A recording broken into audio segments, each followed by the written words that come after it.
Hello, hello, hello, and welcome back to the What We Said podcast.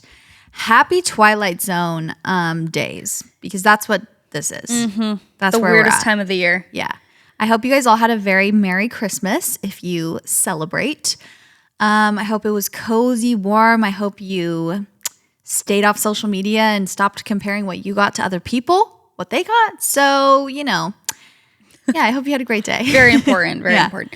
Yeah, these days are always, you just don't know what day, time zone, month, year you're in, and it feels like everything's a blur. What do I do? Yes, you also don't know what to be doing. That's what I was going to say. It's like, okay, trying to maybe take some time off with the holidays, maybe spend time with family, but you're also, I always feel like, but the new year is in 2 seconds, so I want to get prepared for that. And it's just a hodgepodge. Yeah. But It's a weird day, weird days. Yeah, weird week. Welcome back. We're very blue today if you're watching on YouTube. We are two blueberries. I'm wearing like blue socks. We are Blue everything. very blue, but that does not reflect our mood today. We're in a chipper, great mood, ready to give you guys the best advice for our monthly advice column. If you guys are new to the podcast, welcome. And I feel like we rarely say that, but thank you for being here. And we do one episode a month. That's a monthly, it's an advice column. So you can write in. And how you do that is on our Instagram. We have a highlight that you can always write into. It's like a little Google Doc that you can write in whatever you need advice on. And we will try and give you our best advice. We do that last Friday of every month. And it's the best. And we give the best advice. Do you want to talk about anything before we dive in? Oh, people are like waiting. Like, please no, please no. Yes, actually, in fact, I do. No, not really. I just. You're really edging us. I know. I just the only update I really have is the fact that I am a grown woman and I still just have some habits that I've had my entire life. Like I would think by now I would be a completely grown, mature, all of the joints are oiled. What is that, like the kinks are worked out, and I would be just like a perfectly functioning human being. That's what I really thought for this stage of my life, and it's just not. And I'm just like, well, is this maybe just who I am to my core and my DNA? What are you referring to? For example, eating sugar late at night. Always gonna wake up swollen. Always gonna wake up puffy. Always gonna have to get the gua sha out and the ice roller.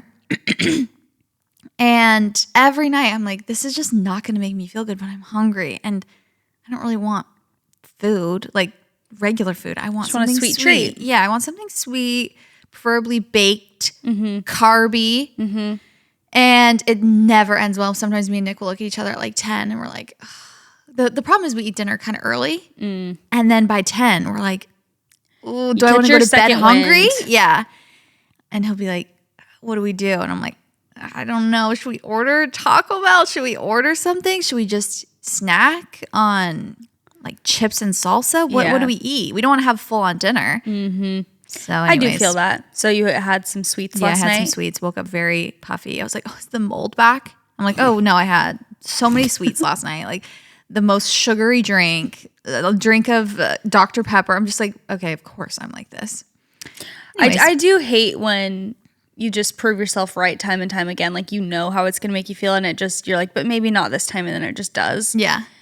You know what? Recently, Leif's been buying extra toasty Cheez-Its. Ooh, those hit. So, like, there is a time and a place, and the time is actually always that they're so good. But he's bought them a few times recently, and when that late night craving hits, I'm ready for the extra toasty Cheez-It. Every time without fail, my stomach kills. Because I think you can just like get lost in eating. I probably eat so many of them because I'm just eating them straight out of the box. But like watching a show or something. Oh, that's just the vibes are great though. My stomach hurts actually so bad. Like I cannot do that. And so I'll remind myself, it's like, that was not worth it. They're good. But if you're maybe just eat like 10 of them, maybe that would be fine. I think it's the fact that I'm eating a lot of them. But yeah. It does hit very right. Yeah, I need to find it's very accessible. I'm like, I can't find a healthy recipe anywhere, but I need to find something like that where I have pre-made something sweet. What do you mean something like that? An extra toasty Cheez-It? No, sorry. Not that at all. I'm like, that is low. I would never stoop to. No, I'm kidding. You would not catch me dead doing that. No, you actually would catch me doing that. But sorry, I'm saying sweet. Like something that I want late at night that's going to satisfy the craving, that's going to fill me up, and it's not going to make me feel like crap in the morning. Like I don't know what I would make though. Like a little quinoa puff or something. I'll tell you what. There's no shortcut. There will be something that will satiate you, but nothing will hit quite the same as like it's true. A carby dessert. Because I've tried that. Like I have the little which I love these, but I'm forgetting the brand at the moment. The little things are like mango gummy, like fruit snack kind of things. Oh, you know love what I'm talking about? those. Yeah, those like don't. mango or the mango and guava ones or whatever. Mm-hmm. I love those. And sometimes at night I'll be like, oh, I kind of want something sweet, and I'll be like, I'll just have these, girl. No. That ain't doing the trick. One and done. Like literally, it's not. I mean, it's delicious. I need a crunch. I like them as like a snack, but that's not going to satisfy my late night sweet tooth. I need a crunch, and I need it to end with wrap. I need a crunch wrap. And it will be ending with Supreme, honey. Yeah, I know. I love a crunch wrap Supreme, and it just hits so well at night because it has beans. It's like it feels like it fills me up. I mean, that's a full on meal. I feel like it is. Yeah, definitely. Which is sometimes necessary. Yeah. Anyways, but I feel like it's what anyway. I mean, what video was I seeing where this girl was like talking about how she's like, oh shoot, I wish I could remember because I'm gonna kind of butcher it, but she was talking about how like these people be like, oh, what I eat in a day, and she's like, as someone who has a healthy relationship with food, and she's like, if you are mixing protein powder into your Greek yogurt for like for like a sweet treat, she's like, no, I don't want to hear about it. No. I don't need that. I don't need that business. I mean, I'm sure you can get to a place. That's the thing. If you stop eating a lot of sugar, you get to a place where like things that would not satiate you before, you're like, oh, this is actually really good. Yeah, I've been there. I had an eating disorder. So I will not be going back to that. I will not be stopping on that stop again. Mm-mm. We don't need to go back there. But it is true. Have the sweet treat. It is true. Maybe there's a for other people that exists. A balance. Yeah, where you don't eat any sugar and you do. Fruit is like, oh my gosh, this is, so good tasting. Like I truly believe that. But in the world that I live in and the lifestyle that I live and the place that I live and just what I'm on the go. I was talking to my dad about this recently. I'm like, I want to do that. If I lived a different lifestyle where I was home a lot more and I was really never traveling and I don't know, just where we live, we're always out and about. Like we're always outside. Even if we're not going somewhere, it's like we're just not home inside the home all day. Yeah. And I like going out to eat. I like going and experiencing these things. Yeah. And I don't want to always have to be worried like I was about bringing something or like, oh, I'm starving while we're out and I'll just watch everyone eat their food. But that has oil in it or something. Yes, yeah. It's just not the style for me. Maybe at some point in my life I'll be there, but it's the reward is not worth it for me, I guess. Yeah. My absolute health. I'm like, it's not worth it. No. Sometimes you got to find a balance, but it is true, unfortunately. I know. I think that, again, just go with what you're drawn towards and flowing with. You don't have to force anything. Yeah, exactly. But I do, unfortunately, believe that just less sugar in general, it makes you feel so much better, and I hate it so much, but it just works every time. I know. I've been thinking about that too because although I don't have like experience with specifically with an eating disorder, but I never want to be too restrictive with myself because I don't want to go down any sort of path where I would become like very intense and rigid with something. But it is hard because I think I might have said this on the podcast, I'm not sure, but before I did IVF, like a few months prior, I didn't completely cut out sugar, but I ate significantly less sugar. Like I basically just wouldn't eat treats like that. Like I wouldn't eat something that had a lot of sugar and whatever.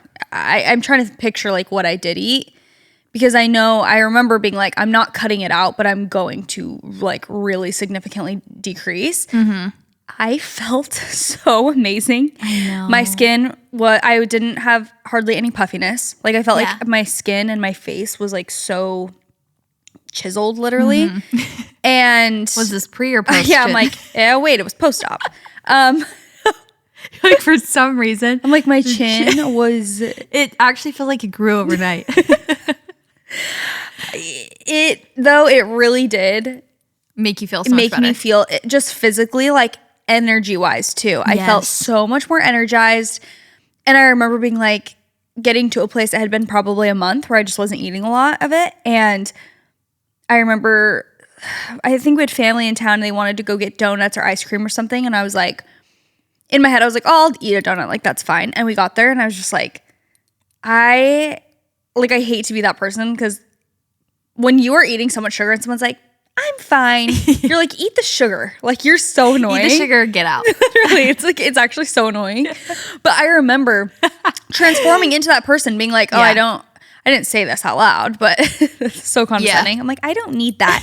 But I remember I'm not a pig like you guys. I remember just mentally being like, I don't even want that. Like I know for a fact how it's going to make my stomach feel.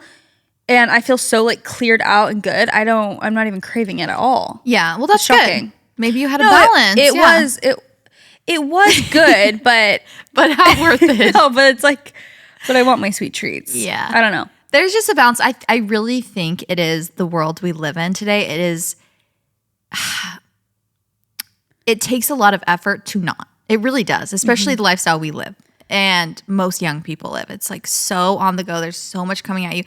When you're not eating fast food, when I was not eating oil, you guys, no oil, like nothing cooked in anything, no butter, no dairy, no meat, like genuinely fruit and vegetables and rice, you notice how much it's marketed to you. You notice it's on every corner of every street. You notice the aisles of the grocery store. You're like, how can you not be eating butter, this? Fat, sugar, and everything. It's everywhere. It is so crazy when you're not and you are making such an effort to not that it is truly, it's actually a battle. You have to be the annoying person. You have to be going out of your way all the time.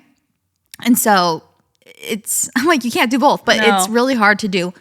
I mean, again, you can have, if you have a very healthy mindset about it and you are doing, keeping it balanced, but even then it takes mental effort to not do it because it's everywhere, because it's being shoved down our throats everywhere.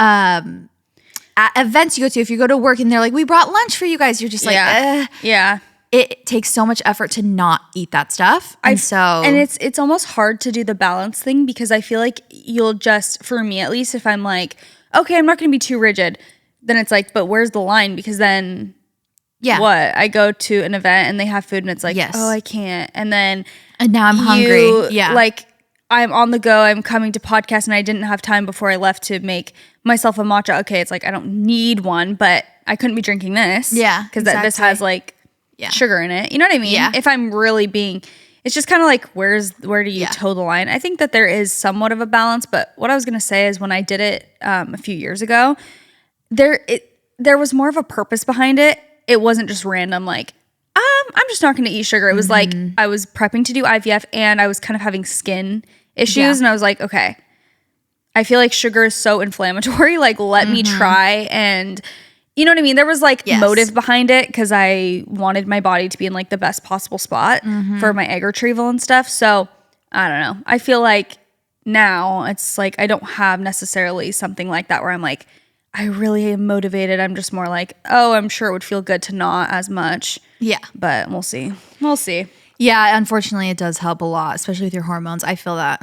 And that is quite literally the biggest battle back and forth of my life. Just like, okay, I feel so much better, but I don't want to be too strict because then it just takes over my entire life and it stresses. The thing is it stresses me out. So if you can do it without stress, like truly, whatever stresses you out the least, like stress is one of the worst things for your body, I believe. And, some scientists would also agree with me. Like the stress, the cortisol is so bad for you that it is sometimes not worth it. For sure. If it's not stressing you out and you do feel motivated and you love it and it's like working with your lifestyle and you feel like you're taking your power back and it empowers you and it motivates you, then it's great. You just have to find, like, truly it's so different for everybody. And you have to find what works for you, like what is working in your everyday schedule.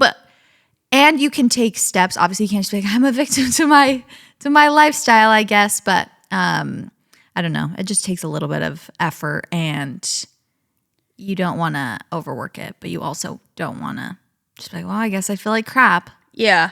So anyways, wow. I know. What a discussion that is, though.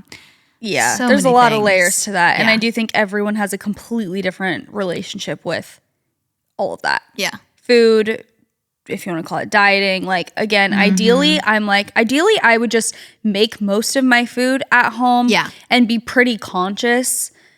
And that's kind of what I try and do, is like 80-20 or whatever they say. Like, I really try and be like, for the most part, I'm going to try and make healthy choices, but I'm not going to freak out if I'm busy and we get Chick-fil-A one night. It's like, whatever. Yeah, I don't know. That's how I try and live my life. But I do also realize that everyone has different personalities, and like sometimes rigidity does work for people. Sometimes it really doesn't. And like, I was talking to someone recently about even the sugar thing, and I was like, instead of just doing all or nothing, like, just do less. And like, this person was basically like, that's not like a thing for me. Like, I can't just be like, oh, a little less. Like, I have to just do 1 or like 0 to 100. And I was like, oh, okay. I don't know. It's hard. Everyone's different. I know. Everyone's different. Their personality is different. How they function is different. Because the other thing is, sugar is very addictive. It's not just like, oh, it it's nice. I like it every once in a while. It's like, it actually is so addictive, and your taste buds change. And so there's chemistry behind it and biology behind it. It's so crazy. It's very fascinating. I feel like the thing that actually helps me the most is education, honestly. Like, the more educated I am about food and the psychology behind food, not just like the actual nutritional value of food, but also like what is, healthy for you based on your struggles or like your health, your lifestyle, all these different things. The more educated I am, the more empowered I feel to be like, okay, it's okay if I'm eating this right now. I'm not going to be so stressed out about it. And it's okay if I, do have a sweet treat here and there, whatever. It's more motivating. motivating. I also know what to stay away from, what's going to make me feel crappy, what is going to make me feel great, what foods, Yeah. So I agree. I think it's motivating to like have a little bit of education or knowledge behind like even certain ingredients. It's like, oh, this is really good for blank. I can't even think of something at the moment, but it's like, oh, it's good to add hemp seeds into your diet, because then it will it's like, okay, if I know that something is benefiting me in some way, it's a lot easier for me to incorporate it versus just like eating random stuff for the heck of it. Yeah. For the most part, I do feel like I have a good balance right now, like in terms of my mindset, with body image, food, all of that, like mixed into one. I think the thing that is frustrating for me as I get older is what to eat to make me feel like these little ailments that I have to make me feel better, like my hormones, like PMDD symptoms, like what is going to help that? And sometimes it's not just eating healthy. I'm like, oh, I'm eating this avocado, tomatoes, like that's high histamine. I'm like, oh my God. Yeah, I thought that was healthy. Like, that is actually like less annoying. protein. I eat a lot of fermented food, and they were like, that's high histamine. Who knows? Who is they? What I'm saying, what are you referring to? Like a just random people on TikTok that are histamine or nutrition people. Okay. Yeah. That I'll read about or see. And they are like, fermented food is extremely high in histamine. Bone broth is really high in histamine, so it's going to make your symptoms worse. I'm like, okay, well, that is what I've been downing. So, like the worst thing possible hate stuff for you. like that. Yeah. I actually, literally, that pisses me off. Even if it's real, I'm like, shut up, you're annoying. Because it is so, you're like trying your best to, and not that person's like wrong at all. There's probably truth to back up what they're even saying. But I feel like it's just so overwhelming that it's almost not worth it to listen to anyone. It's just like, turn the phone off. I don't know. But it's like you're seeking answers, so I get it. But it's just so annoying. It is annoying. Because you're trying to, I feel the same. It's like eating eggs and avocado and like fruit for breakfast, and then I was having skin issues, and they're like, eggs is the number one thing that will like clog your pores and break it. I'm like, okay, so, and again, that's not the end of the world. Whatever, I don't have to eat eggs. But then it's like, okay, I'll do high protein. Yeah, so protein early in the morning will make you sluggish. No, it's exactly. Like, okay. So it's like, okay, I'll do turkey bacon and whatever. It's like, well, that's not actually. I'm like, I can't. That's getting recalled. You're like, okay, no, it's thing after thing. Yeah, that's all right. That's not what I was expecting to talk about, but me neither. It is an ongoing thing. Yeah. I feel that. Anyways, I think it's a struggle for everyone. Everyone wants to be healthy, but it's hard. And that's the tagline. Everyone wants to be healthy, but it's hard. Title this. Okay, well, should I start? Mm-hmm. I'm always looking for fun ways to spice up my water routine and stay hydrated, especially just being postpartum and breastfeeding. I just find myself very depleted sometimes, and sometimes it'll be halfway through the day, or I hate to say even further along in the day, and I realize I've not drinking an ounce of water. And something that helps me really stay hydrated is something that adds a little, a little oomph. Yeah, a little oomph to my water that tastes good, has a little flavor to it, gives a little kick, and is fun and exciting to drink. So I recently tried the Gatorade Hydration Booster. Nick has also been loving this as well. They're just little packets packed with essential vitamins backed by Gatorade's superior science experts. They have no artificial flavors, sweeteners, or added color. You just add them to your water, shake it up, and you're good to go. The electrolyte levels are suitable for all day, so you can be sipping and help you get through your busy day. The hydration booster has an advanced blend of electrolytes from watermelon, sea salt, and other sodium and potassium salts. It contains 30 calories and 5 grams of sugar versus Liquid IV, which contains 45 calories and 11 grams of sugar. A lot of times with electrolyte products, I really like adding electrolytes to my water. I feel like, again, it's kind of just a nice way to get a different flavor in and still stay hydrated. But I also find myself just feeling a lot more energized and hydrated throughout the day when I do add electrolytes. And sometimes a lot of these brands contain so much sodium in order to get that. So I like that this has nearly half the amount of sodium compared to their top competitors. It's nice to feel like you can get a little extra hydration in there throughout your day without just having a ton of sugar and sodium and all of that. So put your water to work with Gatorade Hydration Booster. Go check it out. My boyfriend, 20 male, and I, 20 female, have been together for about a year and a half. He's one of the most kind-hearted and caring people I've ever met. I feel so safe and comfortable around him, and all my roommates really love him and have developed close friendships with him too. We live on the east coast of Canada, Nova Scotia, which is where we met in our first year of college. We're both from different parts of Ontario, near Toronto. This past summer, he went to the west coast, Victoria, BC, and about a 7-hour flight away, with the Navy for 3 months. I was pretty anxious about us being apart for 3 months straight, but he constantly reassured me before he left that he would do everything he could to make it the easiest experience possible for me. Just as an additional note, I'm getting scared. I was having a pretty difficult summer because it was the first time I hadn't gone home for the summer, and I was working full-time in a hot and sweaty kitchen with really bad management. What we said got me through my walk home every night. Aww. And that's where it ends. I stayed here to have an ocean girl summer, but only ended up going to the beach a few times because all my friends had conflicting schedules and were constantly exhausted and burnt out from our respective jobs. That is so annoying. So real. Yeah. That is so real. It's so real. It's so annoying. We're like, beach summer, and then you go twice. Literally. People who visit go more than you. You're like, I'm trying to get there. Okay, sorry. Meanwhile, my boyfriend was having the time of his life. Awesome. Cool. Seems like it was basically just another first-year dorm experience. All they had to do for the Navy was spend a few hours in class every day. Then they would party, go to the beach, go on hikes, go camping, etc. The remaining 90% of the time, completely unsupervised. He was literally getting paid to live with a bunch of 18 to 25-year-old guys and get fed for free. I was really happy for him, but I'd be lying if I said it wasn't hard to watch him have so much fun with all these people I'd never met in one of the most beautiful places in the world. A few weeks ago, keep in mind, he's been back for 4 months now. He told me that one night at the beginning of his trip, when he was at a club with all the boys, a girl started grinding on him and he didn't stop it. Yes, literally grinding, like butt rubbing against his crotch kind of thing. Yeah, I know. We are aware. But thank you for the visual. I asked if he touched her and he said he put his hands around her waist a few minutes into it. I hate that. Oh my gosh. I feel sick. I feel really betrayed. I know it's not technically cheating, but it's definitely crossing a major line, especially since I was already so anxious. I'm fuming. Yeah. And I feel a pit. Okay. Especially since I was already so anxious about him being away. Also, what I know about military culture did not help with my anxiety, but to be honest, I kinda, maybe naively, thought he would be exempt from it. He feels terrible about this, and I can tell it's been eating at him. He's been so apologetic. I don't really know how I should feel about it. I've gotten mixed opinions from my friends, some saying that it's not a big deal, and others are super mad at him.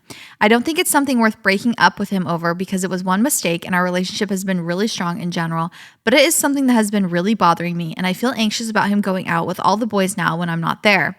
The whole bro culture makes me uncomfortable in general, and a lot of his friends are single and always trying to pick up girls in clubs and stuff. I'm also really anxious about him ever going away with the Navy again. I don't know if I'd be able to get through it.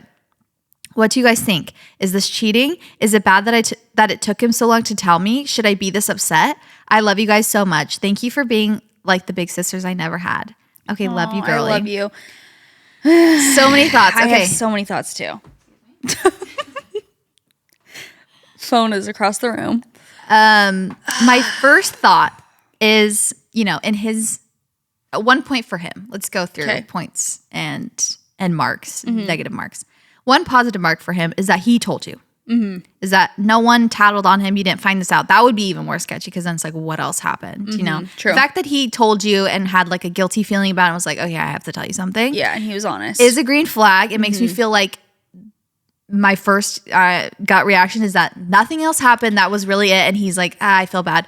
Doesn't mean what he did was good, but that is a positive mark in his. We'll start with that. Yeah. On the positive. I agree with that part. The negative note is this pisses me off so bad. I would be so mad. Things like that are where it isn't cheating, where you're just like black and white. You're done. That's almost worse. It's worse because it makes you feel insecure. It makes you feel you like icky. have all the feelings, but almost not the justification of being like, I'm done with you. Yes. So it's like this sticky area where where you're just hurt. You're hurt and you feel betrayed, but you're like, is this not a big enough deal though? Yeah. I don't know, because on one hand, I was going to say, he better be telling the full truth. Yeah. And I agree. The fact that he had a guilty conscience and told you is a good thing. I think that's obviously better than you finding out a different way and then him being like, oh yeah, oops. Like, yeah. And I'm going to be honest. I feel like he probably is playing it down a little bit of like, oh, I just touched, I feel like he probably is playing it down a little bit for your feelings, but I don't think it was anything like, and then we made out or anything like that. Like, I hope it wasn't. That's what I'm saying though. It's like, would he just, I'm not saying he did, but I've just heard of things like this sometimes where it's like, sometimes it seems like, are you sure that's all you did? Like, yeah, in a situation where it's like, I'm trying to say this tactfully, like, oh yeah, you're apart from your boyfriend. I'm making up a scenario, okay? But something similar to this, like, well, I guess exactly this situation that you're talking about, but it's like, I was apart from my boyfriend for 4 months, and then he accidentally, like, oh, this happened. They just pecked, though. Like, they were alone in the car, but they just pecked. And I'm like, yeah, right. Yeah. Like, you go through all of this, and you're, like, all of this trouble to almost not, like, cheat, but do you know what I mean? And then you peck. Yeah. And I doubt that. Like, to me, it just feels like, I'm sure if you're already in that situation, like, you're going to just go full force and, like, do more. Yeah. That's how it feels to me. So with this, it is a little more casual because they were just, I was going to say, if they're like, they're just dancing. So that seems more like. That makes more believable to me that, like, nothing happened. But I'm just saying, I hate stuff like this because you just hope that the whole picture is being given to you. Yeah. And there really is, you only have two options. And it's to trust him, and whether it is the truth or not, you just trust him, and then that is your story to yourself. Like, you trust him, and you move on, and whatever. And if something else happened, it's like you're not worrying about it anymore. You're choosing to trust him. Yeah. Or you are choosing to not trust him, and it's going to eat you alive, and you should probably just break up anyways. Yeah, exactly. Like, you can't be with someone you don't trust. So that Also, I feel like he needs to be bending over backwards in making you feel secure at this point. Like, if he does go off with his bros or whatever, like, he needs to be like, whatever you need for me to trust me, like, I'm willing to do. You know what I mean? I also feel like guys, their friends make such a big difference. Like, when guys are all together, you have to be able to trust the group in general. Because although you want a strong man who's going to, speak up for himself, do his own thing, like, peer pressure is a thing, and especially with a group of all girls or all guys, when you're with your friends, if you have your friends in your ear and those are the people that they're with and that they trust and they're like, oh, it won't matter. You can just do this. She won't care. Don't tell her. It's the culture that they're surrounded by. Then that is going to really impact them and going to be eating away at them. Even if at first they're like, no, that's not. If you don't trust the guys that they're with, that is a big red flag. You need to make sure that you trust his friends as well as him. Like, if you know that they would be like, dude, what? Like, are you doing? Like, you have a girlfriend. Why are you doing that? Yeah. Like, go up to him. And there are guy friends that will do that. Totally. Like, Nick and all of his friends from childhood, I know that if, for any reason, like, Nick was doing anything sus at all, they would, first of all, be like, dude, what are you doing? You're a loser. Don't do that. And they would probably tell me as well. And that is the energy that you want to have. 100%. Because you don't want to be like, I don't trust them out there. Like, with those guys and, all that.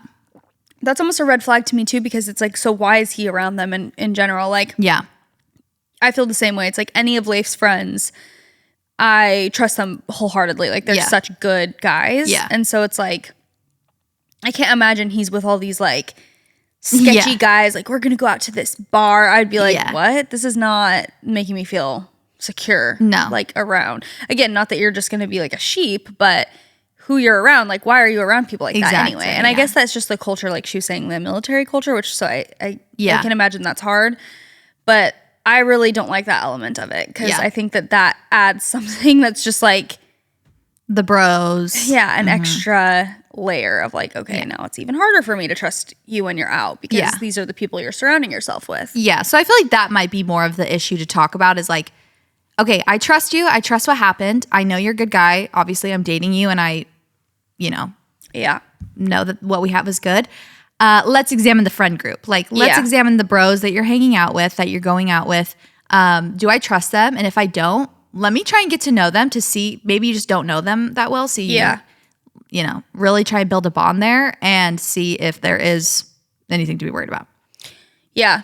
I don't have like a specific answer of what I think you should do, but I think if you're overall generally feeling like, okay, I trust him and I still want to be with him, then move forward. Like you said, like, that's the story in your head and that's what you're going to go with. So move forward in that direction, but also just open communication. Like, just be like, I hope you know that now every time you go out, like, I do have a feeling like of insecurity because of what happened. So again, he needs to be extra reassuring. Yes. Like, okay, what do you want? What do you need from me to make you feel so secure? Exactly. I'll do whatever. Like, I want you to trust me, I don't think that him making that one mistake means he needs to be like banished for life. Yeah. And don't let it torture you. I think that's the worst thing you can do, is if you choose to trust him and stay with him, you got to just let it go. Yeah. Because otherwise it will ruin the relationship if you're constantly thinking about it. But if you can't, exactly, it's not even worth being in the relationship if you can't get past it. If you can't get past it, for either of your sake, because he's going to be paying, like, the punishment to him probably won't match the crime, where he's like, oh my gosh, like, I shouldn't even have told you this, if it's just going to pull the relationship apart, I'm wondering, would you consider that cheating? It's such a gray. I'm like, I don't know if I would say that's cheating, but it's so hard because if you just hear about it, it's like, okay, but that's something you need to see. Because if you were to see a video and it was just like, okay, they're dancing and it's like everyone's dancing and he's just lost in the moment, and then, but if and it lasts, you like, can tell 30 they're seconds. back in the corner and she's grinding on him and he's got to go to the bathroom, like, that's a little different. It's just, that is literally such a gray area. Like, there could be a more gray area of it pisses you off, but I guess it's not cheating. I mean, cheating, there's no real definition besides just betraying your trust, and that is betraying your trust. Yeah, but again, if you don't even need to figure out if it's cheating or not if you're gonna stay with him, right? Like, unless you're gonna leave him. Like, if you're gonna sit there and be like, was it cheating or was it not? You probably already know if you're going to stay with him or leave him. So just go with don't whatever worry choice about it is Yeah. and like, Yeah. move forward. Yeah. That is really rough. That is messy. I'm sorry that happened. Yeah. And I hope that Yeah. things get better and you're able to move forward. Yeah. I also have, I saw this, I guess, quote or concept of that's definitely been around for a while. It's not new or anything or groundbreaking, but it's we judge other people by their actions and ourselves by our intentions instead of like thinking of their intentions and, you know. Yeah. So whatever people do on the surface, we're like, well, your actions say everything, but we judge ourselves by our intentions. Like, well, I didn't mean to do that. Right, so that makes sense. In those situations, it plays a lot where he's like, my intention wasn't to like be like, ooh, I'm going to, cheat on her and like get this feeling. But we see the action just like plain as day and it's vice like, versa. But you did this. Yes. So. Yeah. So it's hard to not judge their actions, but sometimes you got to look again, if you trust him and you are choosing to trust him, then maybe judge him by his intentions. Yeah. Give him, I feel that. You guys, my new guest bedroom is almost complete. We're putting the finishing touches on it, and something that I love so much about that room is the bedding, and it is from Quince. My sheets, my duvet cover, they're from Quince. They're their linen bedding, and multiple people, I think 3 people have slept in that bed so far, and all of them have been like, it is so, so comfy. They love the sheets. They're so cute. They're a gingham print. They have a lot of different color options, but Quince is just really, really great. I have loved everything I've gotten from Quince. Their bedding, I have a sweater from there that I love, a silk skirt. Like, they have really beautiful staple pieces that feel luxury and really good quality, but they're at a more affordable price. So I absolutely love Quince. Also, the fact that it's gift giving season, I feel like Quince is a really good place to go for gifts. They have so much stuff, like so much more than I ever thought they had. If you guys go on the website, I can guarantee you can find a gift for basically anyone that you're shopping for. I love getting someone a gift that they wouldn't necessarily get for themselves. And Quince is that perfect amount of luxury, but affordable so that you can give them really good quality gifts for an affordable price and, get them something that lasts. They have 14 karat gold jewelry, Italian leather handbags, European linen sheet sets, like JC said. Whatever you're looking for, all Quince items are priced 50 to 80% less than similar brands. So how did they do that? They partnered directly with top factories and cut out the cost of the middleman. So they pass those savings on to you. Quince is on the nice list this year because they only work with factories that use safe, ethical, and responsible manufacturing practices. They use premium fabrics and finishes for that luxury feel in every piece. Gift luxury this holiday season without the luxury price tag. Go to quince.com/whatwesaid for 365-day returns plus free shipping on your order. That's QUINCE.com/whatwesaid to get free shipping and 365-day returns. Quince.com/whatwesaid. Go check it out. One of my New Year's goals is to drink more water. I can very quickly get dehydrated because I just genuinely forget to drink water if I don't have a handy dandy emotional support water bottle. And my favorite one to use, and I've got the whole family using, is the Hydro Jug Traveler. Okay, you guys, this is the best cup ever. I saw Kylie Jenner using it and influenced me to use it even more than I already am. So something that is unique about the Traveler compared to other bottles is that it has a circular flip straw. So it's more hygienic than other bottles because you can flip the straw down, which is really nice, and it doesn't have to touch anything besides your lips. They fit so well in your car. They hold a lot of water though too. I hate having a small water bottle that you have, a couple drinks from and then you have to keep refilling. It's like, what is the point of having one? So it carries so much water. You can carry it everywhere, and they have some for the whole family. I have little ones for the boys. I have big ones in different cute colors for me and Nick, and they really are just the best water bottles. They're also completely leak proof, which is very, very nice. You can literally tip it upside down, shake it, throw it in your bag, on your couch, or in your car without worrying about spills. I hate a water bottle that leaks. That's one of my pet peeves because it's nice to be able to carry a water bottle around when you're getting in the car, running errands, doing stuff like that. But if it is leaking, it really is just not the vibe and not worth it. So they come in all different sizes, colors. They have really cute color combos, And their lid is clear so you can see your hydration progress throughout the day. It also will keep your drinks cold all day.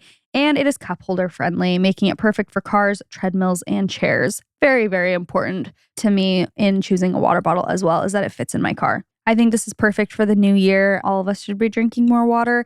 And I feel the same where if I don't have a water bottle, I will forget to drink literally all day. But if I do have one, I will drink the full thing, like sometimes even multiple times. So I definitely know it helps my hydration.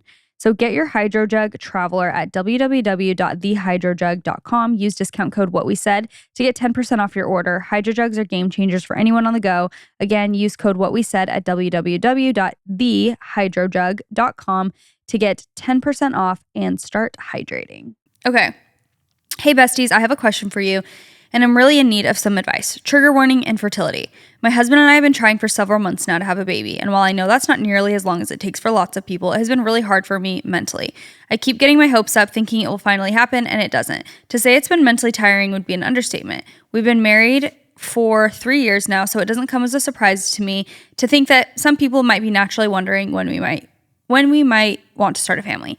However, there's this older lady at our church who is just relentless and will not stop asking us about it. The first time she ever asked me, I was so caught off guard because I really only have ever seen her maybe once or twice, and I don't really even know her. That's weird. However, she knows my husband's family very well, so I guess that makes her think it's okay to keep bringing it up. Anyway, she's a really sweet lady and she means well, but it's just so uncomfortable for me. The first time she asked me, thankfully, a friend of mine was standing right by me, and my friend kind of jumped in and said, "Oh, Betty," we'll pretend her name is Betty, "you really shouldn't ask people that. It's personal." And then I just said something like, "When the time's right," and walked away. A couple weeks later, she asked me again, and I was particularly annoyed that day because I had just started my period. So I said, "We've actually been having some trouble being able to have kids, but hopefully it happens soon." I felt like that was direct enough, and she was really kind and said, "Oh, sweetie, I'll be praying for you." I thought to myself, okay, thank goodness, this probably means she'll stop asking. Nope. Oh my gosh. Fast forward to a couple weeks later, and my husband comes home saying she asked him the same thing. She had also asked me earlier that day before asking him. Am I crazy for being annoyed by this? She probably means well, but it's so uncomfortable to be asked this in general, especially by someone that you really do not hardly even know. Part of me feels like she wants to get an answer out of me so that she can tell my in-laws, because I know she's really good friends with them. But my husband and I have been trying to not tell my in-laws we've been trying so that we can surprise them when I do get pregnant. Yeah. At this point, I have no idea what to do because I feel like every single time she sees me or my husband, she's going to ask us about it. There was even one time at church when my father-in-law was sitting maybe 6 feet away from me and I was in a different conversation, and I heard her asking him about it as well. What? Okay, does she have short-term memory loss? Like, what is her problem? It is driving me absolutely insane, and I do not know how to be direct with her enough that she will actually stop. I don't know if it's a generational difference, but I feel like some older people don't know that there should be a wall there. Personally, I don't even really ask anyone if they're trying for a baby unless they're my best friend or a close family member, because you never know when someone's going through what someone is going through and how long it's taking them. Any advice would be greatly appreciated. This girl, she's got to go. There's no advice. Like, this is what is my she doing? advice is there's nothing wrong with a lie. Sometimes it's just good to lie to get people off your back. Just be like, we don't want kids, and leave it at that. And then she's just like, oh, okay. And then she has to deal with that on her own. It's like, we don't want them. Yeah. Don't think we want or those. even just we don't want it right now. We decided we're not interested right now. We'll see. Just lie. Who cares? And she is not. Like, she's not well. No. She's got to stop. She's asking her husband and her in the same day. What is her... Why do you need to know? What is her attachment to your future child? Also, I feel like you have been direct twice. Like, your friend was like, oh, that's personal. And then you also were like, oh, we've been having trouble, so I don't know. That is direct enough. Yes. What other answer does she want? You don't need to be... What else are you supposed to say besides, hey, don't ask me again? Yeah. Like, how much more direct can I be? Yeah. You have no self-awareness. That is bizarre. What? Beyond. And if she's asking your father-in-law, then she's maybe not even trying to get information for your in-laws. Like, she just wants to know. You know? Yes. Like that, what is the draw? That is so crazy. And also, I do feel like it's valid, again, to have, to feel like even if it's a couple months, that it's tiring, because it is full-time, like, trying to have a baby, because it requires you every week of your life. You're worried about something. You're like, okay, ovulation's coming. My period's here. Like, it's not just like, oh, we'll try this and not worry about it for the rest of the month. You're like tracking your symptoms. Maybe you're taking early pregnancy tests. It is very tiring. Yeah. And then add that on for however long, but it's tiring from the beginning. I I always say that, like, it doesn't matter how long it's been, even if it's been only a few months, because I think the idea that just the uncertainty is very uncomfortable, I think, to sit with for anyone. Like, especially if you do have a hard time with, not that you do, I'm not projecting onto you, but like control, or like you like to plan things. And then, like, I remember when it would take, I wasn't super upset about it at first when it was taking a while, but I feel like as time went on, I'd be like, oh, well, maybe we shouldn't go on that trip because what if I'm pregnant? Like, 5 months down the line, like, maybe I shouldn't do that because what if I'm pregnant? And then, like, I wouldn't be. And I'm like, okay, so it doesn't matter. Well, what if this? And it's like you kind of want to plan for your future to some capacity and to have no control over it. And if it's been a few months and you're like, oh, it's not happening, like, what if it takes a year? Yeah. What if it takes 2 years? It's very daunting. It just starts being daunting and you have like no control over your future. I feel like it's just an unsettling feeling to have no idea, especially if you are trying for your first baby. You like have absolutely no idea what to expect. No evidence of what is your reality at all. Yeah, you just never know. So I think that that's perfectly valid to be like feeling a little bit anxious about it. But no, especially like the day you start your period too, when you're trying and you're like, is it this month? And then you start your period and then someone's like, what, are you trying for a baby? You're like, do not speak to me. Yeah. If I had a weapon, watch out. It's disappointing. Yeah. Like, it's very disappointing to get your period when you're trying. Yeah, 100%. I think she's just really, like, there's literally no advice other than move churches. Like, she's got to go. She needs to be reported to the police. Yeah. She is annoying AF. Yeah. You could always say, you already asked me that. That's a good one. Yeah. That's actually a good one. Be like, wait, you already asked me that. Yeah. I thought I answered that. I thought I already answered you on that. I think we talked about this. Yeah. No, I think she actually has like... Have you been to the doctor recently? No, I think she actually has a memory problem. Yeah, though. I think she does. I'm not kidding. She's old. Like, sometimes old people just ask the same question a million times. They really do. Yeah. It could be that. Yeah. Weird I'm vibes. Sorry, that is weird. That's insufferable. Okay. Hi, ladies. This is a wild one, but I'm going to try to give you all the context. So I, 27, got set up with this guy, 31, a few months ago. It was really fun, and he is a wonderful human being, but I just felt more friend vibes with him, and my physical and romantic connection to him never really grew. So after maybe 2 months, I decided to end things with him. It was amicable, but we decided not to see each other even as friends. We did end up seeing each other a few times over the next few weeks and just making out. Okay, well, that was a quick turn. But then we said, okay, officially we shouldn't see each other. Maybe 10 days after we decided we were done, I got a text from him, and it's a picture of him in the hospital with a massive incision scar on his chest. And he's like, can I FaceTime you? What? So he calls me and tells me he has a genetic heart condition that he didn't know about, and it just manifested itself. So pretty much he almost died, but was rushed to the hospital and had emergency heart surgery and had a defibrillator put in. And since his life flashed before his eyes and I have no self-control, we decided that I'd come visit him when he was out of the hospital. So his doctor told him that he was recovering. He couldn't work out for the next 6 weeks because of his condition and the surgery. It would be bad if his heart rate went up too high. I'm terrified. Oh, I'm terrified. Well, fast forward a few days and I go to see him at his house, and old habits die hard, so we end up making out. Nothing super crazy, but apparently his heart rate got too high and this man blacks out. Girl. Not the defibrillator. I thought I killed him. And was freaking out. But luckily he was only out for a couple seconds, but we were like, yeah, we should probably stop. LOL. Anyways, fast forward a few weeks and I'm seeing him maybe once a week or every other week. But I realize I really don't see this going anywhere. And tell him for real, I'll be your friend, but we can't keep hooking up.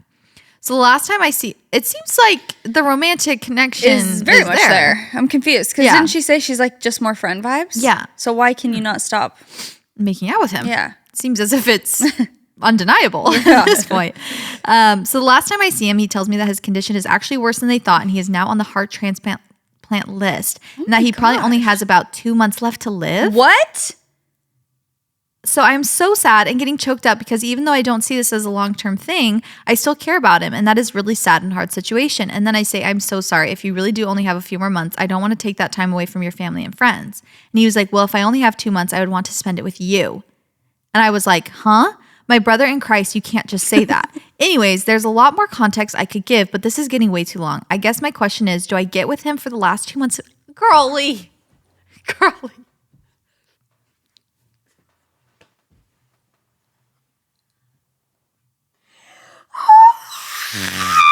This is What do you mean? Oh my gosh. what? Okay. Oh my gosh. Do I get with him for the last 2 months of his life? Does it make me a horrible person if I do, or a worse person if I don't? What if he gets the transplant and gets better? I enjoy spending time with him, but medical stuff aside, don't see this as a marriage relationship. He is religious and doesn't want to die a virgin. Do I marry him so we can have sex? Oh my. This is out of my that's out of my pay grade. Wait, this is Will that insane. make his heart rate too high and kill him? This is switching babies. This is not a real story. Should I just not talk to him again and risk him being heartbroken the last few months of his life? I decay. Either way, I feel like the bad guy, and either way, I really feel for him, and my heart is so sad for him having to go through this. What do I do? Girl, I cannot believe this. I'm having a hard time believing this. I If feel it's like true, this is it not is real. really sad. And I don't know. I have no advice. Like, what am I going to say? I think you should have sex with him. Like, it's the deepest of things for both of you. I mean, you have to believe his wishes. If this is true, let's just pretend this is true. Okay. If those are his wishes, So he doesn't want to die a virgin? yeah, that Or what? not that you have to do. I'm like, well, if he wants it, you have to. Not all. I'm just saying, like, if you want to, and he is saying he wants to, I don't think you should feel bad because those are his wishes, was what I'm saying. Like, if you're like, I'm happy to spend the last two lives. His literal dying wish. No, his literal dying wish is that. Like, if you want to. sure, if you want to, do you have whatever good you want to, and chemistry. he is consenting to. Like, that's really Yes. the bottom line. It's not bad. But Oh my gosh, this is so heavy. it is. And not real. This can't be This real. can't be real. The way she's talking about it, so lighthearted. She's like, should I just have sex with him? Like, what if he gets better? Is there Will a that possibility make he his gets better? heart rate too high? That's where I draw the line. That's what made me feel like this story is not real. Are you being dead serious for real? No pun intended. Is this like I know. I cannot.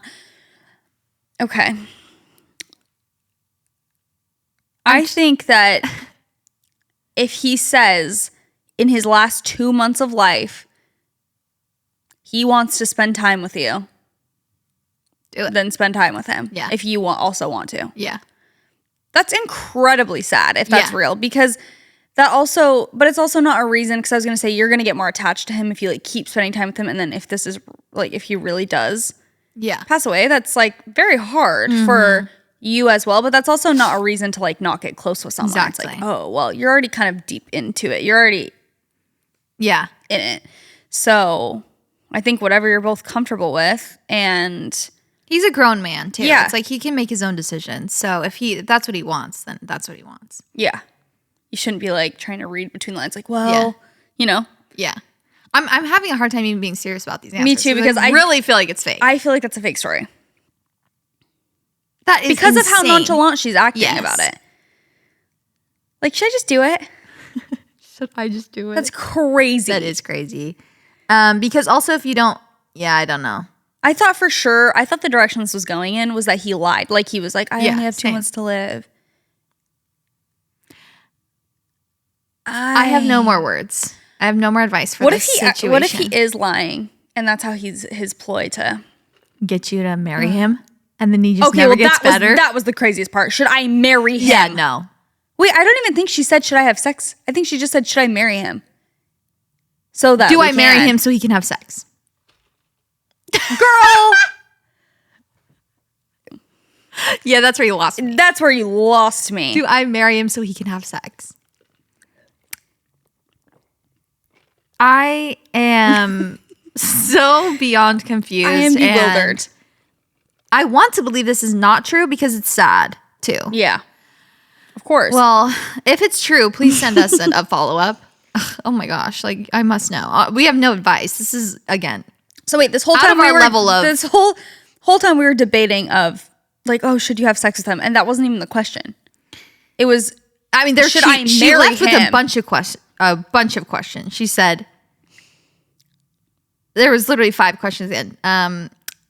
Do I get with him for the last 2 months of his life? Doesn't make me a horrible person if I do. A worse person if I don't. What if he gets a transplant, gets better? I enjoy spending time with him, but medical stuff, like I don't see this. Should I marry him so we can have sex? Will that make his heart rate too high and kill him? Okay.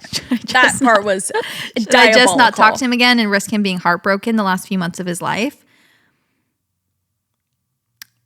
I mean, I'm not going to say what I was. I need to stop. Yeah, what? I really feel for him. My heart is so sad for him having to go through this. What do I do? There's nothing to be sad. Go with your heart. Go with your gut. Go with your heart. Spend time with him if he makes you happy. Don't if you guys say. Yeah. Okay. Let's wrap this up. That was the craziest one. If that's real, I'm sorry for him and for you and for his family. That's very sad. Yes. And I do hope that he does get a transplant and he can't. Like, I don't know. Yeah. What I was going to say is she implying that if he does get a transplant, like he will be fine? Yeah. But they just don't know if they can get him in or I'm hoping for that option. Yeah. However, also don't, like, if he is getting better, don't, like, string him along either if you don't see it going anywhere. I think I'm just confused by this story all around because she led with, like, it's just friend vibes. And then it was like. But she can't stop making out with we him. just keep hooking up. It's like, oh, I thought you was just friend vibes. So the whole thing is very. Yeah.